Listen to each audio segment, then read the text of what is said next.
Thanks for joining us for the Executive Series today. I'm joined by Richard White, who is the CEO of WiseTech Global. Richard, great to talk to you and to see you, albeit from a distance. Well, thank you, Tom. It's great to be here. Even though it's digital, I think it's the new world. Indeed it is. It's something that is becoming the new norm. And what has become quite normal in the context of WiseTech is bettering expectations. I think one of the things that stood out in your most recent result is the fact that you've vindicated the organisation in many respects when you consider what many regarded as a criticism in recent years, the rate of acquisition and whether or not it would pay off. But I think you could look at the numbers and point to them in the last result. Yeah, I think it's an excellent result. I think the last few years of very hard work, including the acquisitions we did in 17 and 18, are really part of a very long, very deep strategy to make the company a global powerhouse. And we've done an enormous amount of heavy lifting in the last 12 months, and the results show that we're capable and that we're going to continue to do those things. In terms of CargoWise, to generate a 31% increase in revenue in what you would have reasonably thought was a pretty challenging environment, how do you contextualise that result? Look, in every year there are headwinds and tailwinds, and there are problems to overcome and there are opportunities to grab, and they form part of the normal part of management. But CargoWise has been growing as a capability and as a valuable product that makes a very big difference to these very major players that we've been signing. It has had a very significant impact on them, and that impact has flowed through to reputation, brand, and awareness. And you can see that in the rate of growth of our large global customers and in the rate of growth, therefore, of the CargoWise One revenue. So, so what has stood out in recent times is that you've announced that FedEx is coming on board. So, to have an organisation like this, I'm just interested in the sort of conversations you've had with them and how they have reflected on their observations about CargoWise to you. Well, of course, FedEx was signed just after the end of the financial year, and it's a delight to have them as an organisation. We've had a number of small pieces of FedEx's business for a long time, but we've now acquired their freight division, which is not the biggest part of FedEx by any means, but it is a very important milestone and a very recognisable brand that people will sit up and pay attention to. And that's why we thought it was important to tell the market about FedEx. But I think the real issue isn't just FedEx, and that deal was a very important deal, but we did 6 prior deals in the financial year, all of them quite significant and all of them very important in our global strategy to become the operating system for global logistics. And what I'm interested in is, to be able to roll out on that scale over the course of the last 12 months, why has that been so important for WiseTech? Well, it's a great question, and it relates to things that we did a decade ago and 5 years ago and 3 years ago, because what we actually did is we decided to become a very digital-first company. We went away from the old models of consultancy and training being delivered face-to-face. In 2015, we invested very heavily in digital sales strategies and used sales videos to great depth, of 300 or 400 sales videos, all with the use cases. We have a fantastic education platform called WiseTech Academy that teaches our customers and the industry about logistics. And these things are not overnight things. You don't get up in the morning and get it done in 3 months. These are things that take, in the case of the education platform that's been operational for a decade, in the case of the digital sales strategy, that's been around for about 5 years. And all of these other things that made it easy to run our business and grow it quickly have been around for some time. Of course, the thing that really amplified these values was COVID and the worldwide lockdowns that changed the way that people had to work. And a couple of things happened. First of all, I think our competitors thought our digital strategy was a bit weird and too modern for. They laughed at us, and that was fine. But our customers were really enjoying that strategy, and our sales team had it pretty much nailed down. And about 80% of our sales prior to COVID were pretty much digital only. But what happened in COVID is we just went straight to digital 100%, and remarkable things happened. Customers signed even more rapidly and got the message more clearly, and actually I remember a very big customer telling us that it's the best way they've ever had of understanding a software platform of this complexity. And when you think about it, we've reduced our costs. We're not flying all over the world. We're transmitting ourselves electronically, just like we're doing today, with clarity, with speed, with accuracy, and with great deal of customer understanding. And then the second part, the second tailwind was that many of these legacy systems that customers did have and still do have in the customers that aren't using CargoWise were really systems that worked in an office and didn't operate remotely. And they were very difficult to turn into remote access systems for people working from home. CargoWise has always been a single global database, and everybody in the world operates remotely. And so whether it was in an office block or in a home or somewhere else, was just a small setting, and didn't increase cybersecurity risk or didn't create any other problems, and was very smooth and easy for customers to work at home. Those stories and the decrease in information systems costs that our customers are talking about publicly, and the increase in profit margin that our customers are achieving, all of them are proof points that there's something really big going on with CargoWise and with WiseTech's capability. Richard, you mentioned costs, and you said you were going to take $10 million out of the business last year. You bettered that by a decent margin. You've really upped the ante in terms of what you're expecting to take out of the business in costs in the next year.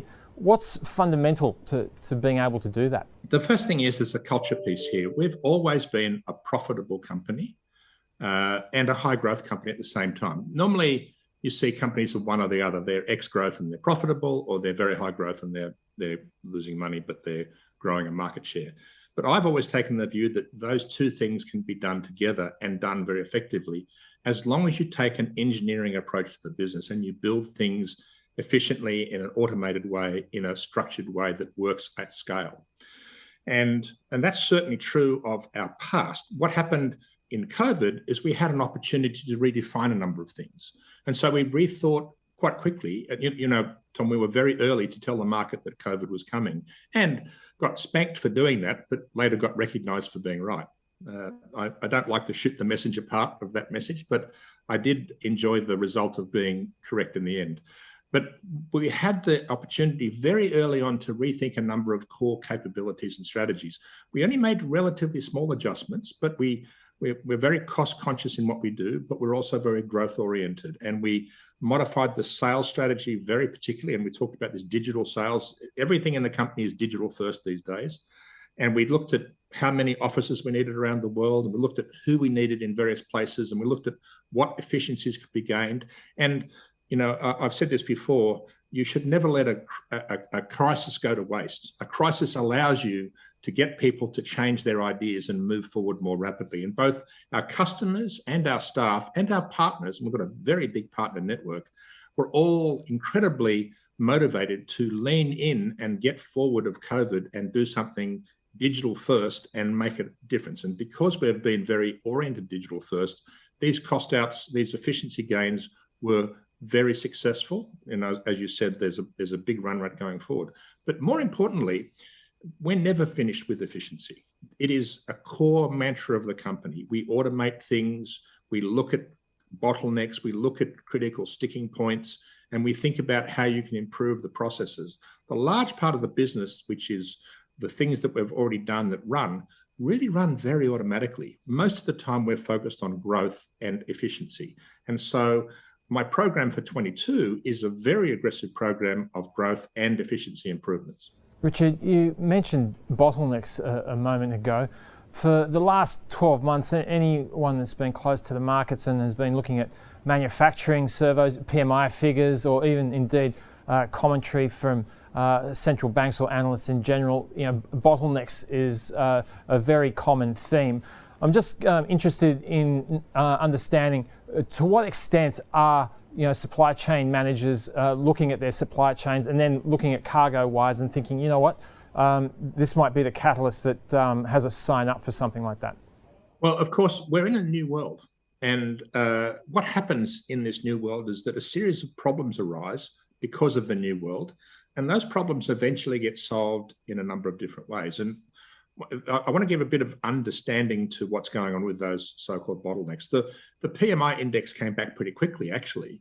And the moment that it came back, we discovered there was a different bottleneck, which was that the international passenger flights were very, very small comparative to pre-COVID. That's because people weren't traveling internationally. And about 50% of all the world's air freight travels in the belly hold of a passenger plane. And in Australia, it's about 80% of the freight that travels in the belly hold of air freight that travels in the belly hold of a plane. So that's a huge problem, and one that's not, it's sort of coming back, and it will eventually be fixed probably this year. And then on the other side, the shipping lines, I think, quite understandably in the early part of COVID, didn't know what to think and didn't want to invest in any additional equipment and didn't place any of their normal flow of orders for new vessels and new containers, and decided to hunker down and be very cost conscious. And suddenly everybody's locked down at home. There's nothing to do. There's no social stuff. There's no concerts. There's no travel. There's no restaurants. There's no nothing. So people moved to a goods-led recovery, to buying things for their home. We talked about this actually, even the last two earnings, we talked about a goods-led recovery. It's still motoring along at an enormous rate and still growing as a part of the economics. And I think that behavior was very understandable looking back, but most people at the beginning of COVID just thought the world was, going to be like 1929 depression or something. But certainly at that point in time, there was a big drive to goods, and it made the supply chains very, very full.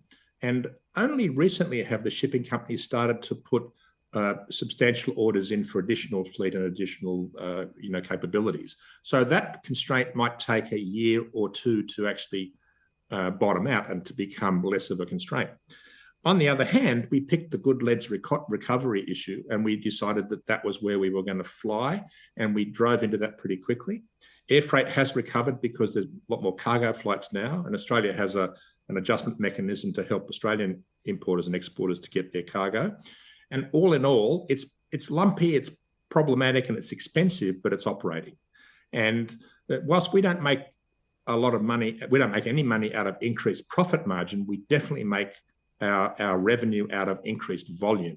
And so because that increased volume is there, we've done very well. But actually, our increased volume is not coming just from that goods-led recovery. It's also coming from our existing major customers who are acquiring other businesses and rolling them onto our platforms very effectively. CargoWise is a fantastic tool for consolidation.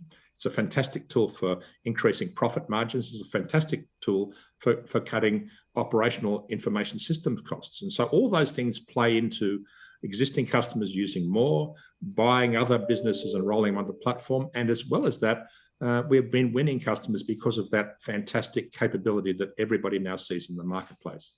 Well, I think it's pretty clear, Richard, listening to you, that and people understand that you're a technology company first and foremost. You've been a big investor in CargoWise for some time now, but you're on the cusp of rolling out a new capability in the form of Neo. Tell us a little bit more about that. Yes, and a lot of people ask about Neo, and I think it's important to understand that Neo is a very important long-term strategy, and we have a very successful beta trial with Neo, which will run into production this year. But Neo is part of an ecosystem, and what we're really doing, if you think about Neo, you think about our rates management investments, you think about our e-commerce investments in the warehousing space, in the transit warehouse, which we released this year, in the landside logistics, and eventually in the land transport, they're all part of an ecosystem, Neo being one. It's a reasonably big one, but it's just one of them. And over the last 5 years, more than 4,000 enhancements to the system, all of them related to functionality or productivity or capability. And that's really what's going on. It's the ecosystem that matters. It's actually that powerful set of things that are impressing our customers and impressing the market and outstripping everybody else in terms of capability, in terms of productivity, in terms of efficiency. So we're really focused on Neo being a part of something else. And really, we're distributing that to the benefit of our existing customers for their customers to get a benefit from, because we're very, very focused on the market we're in. I keep saying to people, you've got to focus on the ecosystem, and you don't want us to go off and get shiny object syndrome and get distracted by something new and pretty, when what you really got is an amazing product with an amazing market penetration and lots of customer potential. You really want us to be focused on it. We want to stick to the knitting and keep driving the company forward and getting that growth you can see in our FY22 guidance. Richard, it never seems like we have enough time to chat when we catch up for our conversations, but thanks very much for your time today. It's always a pleasure, Tom, always a pleasure. And thank you so much for catching up with us for the latest edition of the Executive Series.